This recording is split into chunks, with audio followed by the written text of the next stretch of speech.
Hey everyone, Miss Moriello here. This lesson is towards the close of our unit on To Kill a Mockingbird, and it serves as a review for the topical and fictional issues that we discussed in class and how they connect.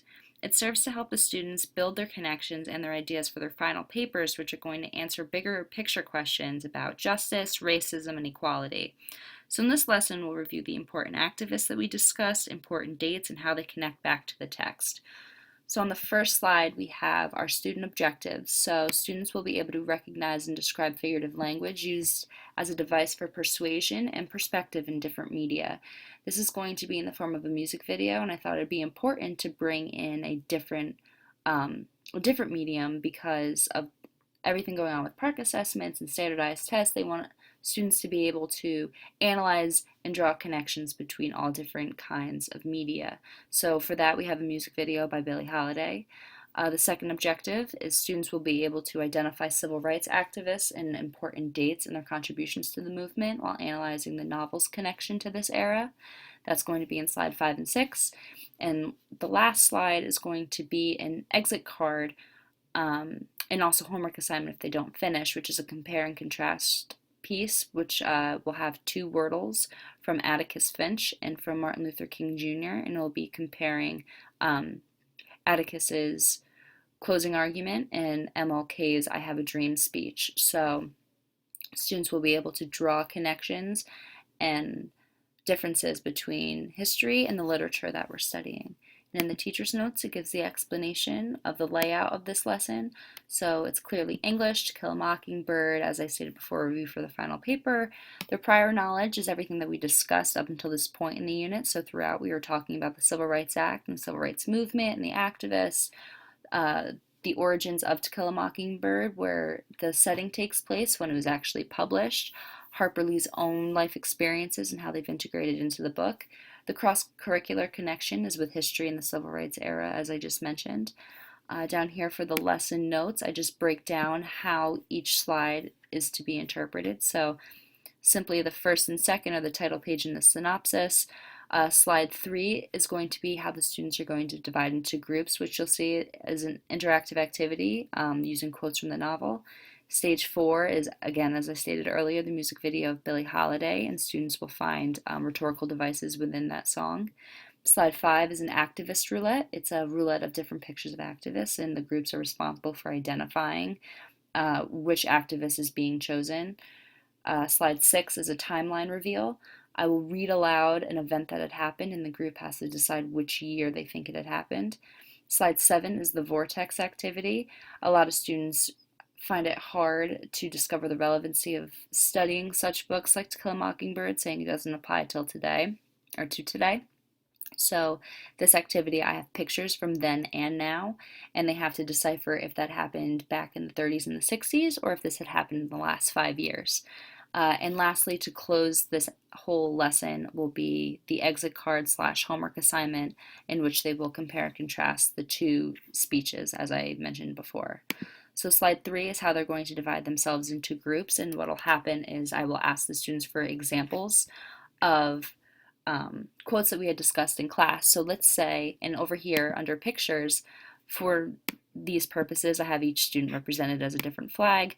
Let's say Brazil raises their hand and they say, the quote I want to bring up is, "Hey Boo," and I know that Scout said it. So I will say, "Great Brazil, you did a great job," and Brazil will come up and they will drag their picture into their team. And as they're adjusting it and bringing it in, the next student will be reading their quote.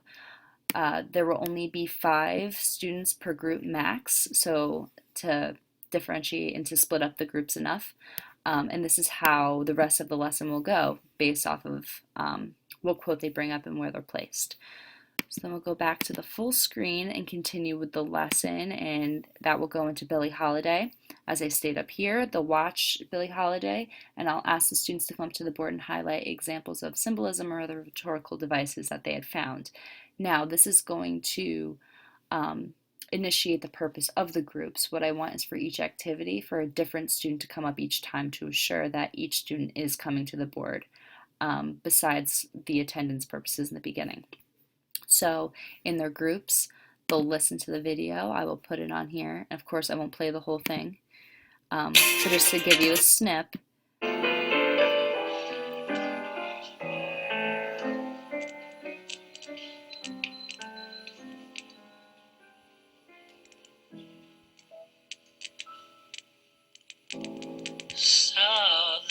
trees. And as this is playing, they'll be able to read along with the lyrics that are on the board, and one group elected official will come up. I will have the highlighter tool already, and they will explain their findings, why it was important, and what rhetorical device they believe it might be. So each group will only go up once, so there'll be about 4 to 5 highlights and notes up here for that. Continuing on, the next slide will be the roulette that I discussed. So again, a different group member will be coming up in the previous activity. They will come up to the board, click on the picture, and as a group they will discuss, who do you think this is? And I will ask them a follow-up question of what did he contribute to the civil rights movement. So they'll say Malcolm X. I'll congratulate them. They'll tell me why he was important in his contributions, and the next group will come up with a different member to do the same. They will click on the picture, decide who it is, explain his importance.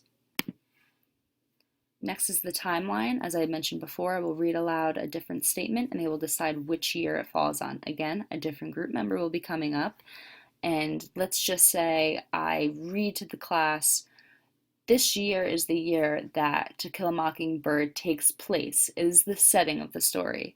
They will have a couple seconds to discuss. The new group member will come up and click on the year they believe. I'll say, great, congratulations. That will minimize, and the next group will come. Same format, I'll ask a question, and they'll decide the year. All the different dates here are different important dates of the bus boycotts, the Scottsboro trial, different milestones of the civil rights movement. Next is going to be the vortex activity I discussed, and this will be handling the relevancy piece that students find so hard with some of our content in school today. So down here, I have the pictures, but as you can see, they're very small. So if the students are having difficulty seeing what they are, I've prompted another folder with just the vortex pictures, and we're going to move from left to right. So whatever group is next, they are delegated this picture. And if they say, I can't see it, can you maximize it? I have it ready right here. I will open it up and they can take a look at it and decide if they think that picture is from now or from then. And they will drag the picture, their new elected group representative, and drop it in where they think it belongs. We will go through until every picture is gone. And lastly is the closing slide of the compare and contrast piece, which is serving as an exit card and or homework assignment. And as I state here, this image will be available on the class website to finish up any of their thoughts. So it'll be 3 paragraphs in a structure that they're familiar with. Right here is Atticus's Wordle, and down here is Martin Luther King. So they can use this as a means to say, which words do they both use a lot? Where do they differ? How are they different? And I will collect it the following day. So this is our wrapping up To Kill a Mockingbird into their final paper prompts, and this will be, the follow-up will be the in-class writing of these papers, drawing on these different historical pieces that we discussed.